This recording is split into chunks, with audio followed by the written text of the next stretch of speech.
Bismillahirrahmanirrahim. Assalamualaikum warahmatullahi wabarakatuh.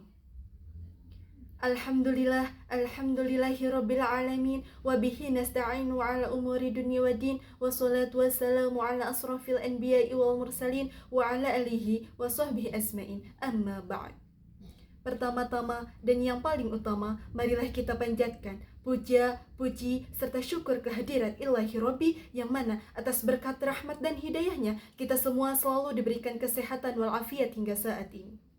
Salawat serta salam marilah kita curah limpahkan kepada junjungan Nabi besar kita, yakni Habibana wa Nabiyana wa Rasulana Kanjeng Nabi Muhammad Sallallahu Alaihi Wasallam. Semoga sampai juga kepada para keluarganya, para sahabatnya, para tabi'it atba'ut tabi'innya, hingga sampailah kepada kita selaku umatnya. Amin ya Allah ya Rabbal Alamin.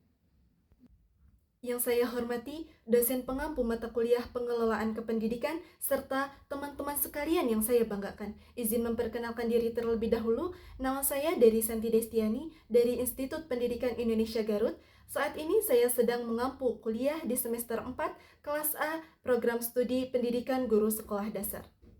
Pada kesempatan kali ini, saya akan menyampaikan pidato mengenai salah satu permasalahan dalam pengelolaan kependidikan, yaitu pengelolaan fasilitas kelas, yang terfokus pada ketidaklayakan dan ketimpangan fasilitas kelas di sekolah dasar yang ada di Indonesia.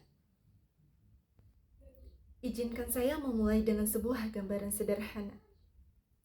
Bayangkan, ada seorang siswa sekolah dasar. Ia datang pagi-pagi ke sekolah dengan penuh semangat. Ia ingin belajar, ia ingin meraih cita-cita. Namun, ketika ia masuk di dalam kelas, yang ia temui adalah atap yang kotor, lantai yang rusak, bahkan kursi yang tidak cukup untuk semua siswa. Ketika hujan turun, ia harus berpindah tempat. Bahkan terkadang, pembelajaran pun diberhentikan. Semangat yang awalnya sangat besar, kini perlahan mulai berkurang. Inilah realita yang masih terjadi di beberapa sekolah di Indonesia. Sebagai contoh nyata yang saya dapat di berita media sosial, ada di sebuah sekolah dasar di Kabupaten Lebak, terdapat ruang kelas yang kondisinya itu sangat parah. Atapnya bocor, lantainya tidak layak, dan ketika hujan turun pun, kegiatan belajar pun terpaksa harus diberhentikan karena airnya masuk ke dalam kelas. Selain itu, keterbatasan ruangan pun membuat siswa itu harus belajar secara bergantian. Bahkan, ada yang belajar di ruang yang seadanya saja. Hadirin yang berbahagia, dari kondisi tersebut, kita bisa melihat bahwa permasalahan pengelolaan fasilitas kelas ini masih menjadi persoalan yang serius. Permasalahan ini meliputi kondisi fisik yang tidak layak, keterbatasan sarana seperti meja dan kursi, over kapasitas kelas, kesenjangan antara sekolah di kota dan sekolah di daerah terpencil, serta kurangnya perawatan terhadap fasilitas. Padahal dalam Islam, kita diajarkan bahwa segala sesuatu harus dikelola dengan sangat baik dan penuh dengan tanggung jawab. Sebagaimana Allah Subhanahu wa Ta'ala berfirman dalam Quran Surat Al-Baqarah ayat 195 yang artinya, dan janganlah kalian menjatuhkan dirimu sendiri ke dalam kebinasaan. Ayat ini dapat kita maknai bahwa kita tidak boleh membiarkan kondisi yang dapat membahayakan diri kita sendiri. Termasuk dalam hal ini, yaitu membiarkan fasilitas pendidikan yang tidak layak dapat berpotensi membahayakan terhadap siswa.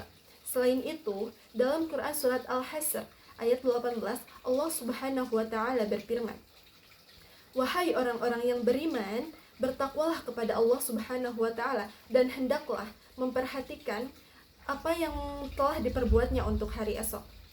Ayat ini dapat mengajarkan kita untuk berpikir ke depan, termasuk dalam hal merencanakan dan mengelola fasilitas pendidikan yang layak bagi penerus bangsa. Hadirin yang saya hormati, upaya untuk mengatasi permasalahan ini sebenarnya sudah dilakukan.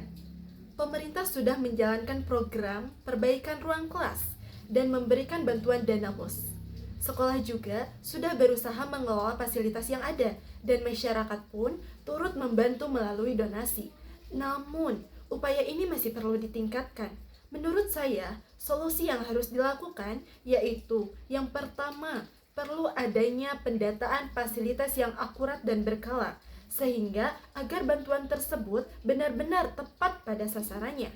Yang kedua, pemerintah harus memprioritaskan anggaran bagi sekolah yang paling sangat membutuhkan, terutama di daerah-daerah terpencil. Yang ketiga, perlu adanya monitoring dan evaluasi yang ketat, sehingga fasilitas yang sudah diperbaiki tetap terjaga aman. Yang keempat, kepala sekolah harus berperan aktif sebagai manajer dalam pengelolaan fasilitas. Yang kelima, sangat penting untuk membangun budaya merawat fasilitas di lingkungan sekolah. Dan yang terakhir, perlu adanya kerjasama antara pemerintah, sekolah, dan masyarakat dalam menciptakan fasilitas pendidikan yang layak bagi generasi penerus bangsanya. Hadirin yang berbahagia, bayangkan jika setiap siswa di Indonesia bisa belajar dengan aman, nyaman, dan layak, tentunya semangat belajar mereka akan semakin meningkat dan kualitas pendidikan kita pun akan menjadi lebih baik. Oleh karena itu, pengelolaan fasilitas kelas ini bukan hanya tentang bangunan fisik, tetapi juga tentang masa depan generasi bangsa. Maka dari itu, mari kita sama-sama berkontribusi sekecil apapun itu untuk menciptakan lingkungan belajar yang lebih baik lagi. Demikian pidato yang dapat saya sampaikan. Mohon maaf apabila terdapat kekurangan. Undur man qala wa la tangdur man qila. Wassalamualaikum warahmatullahi wabarakatuh.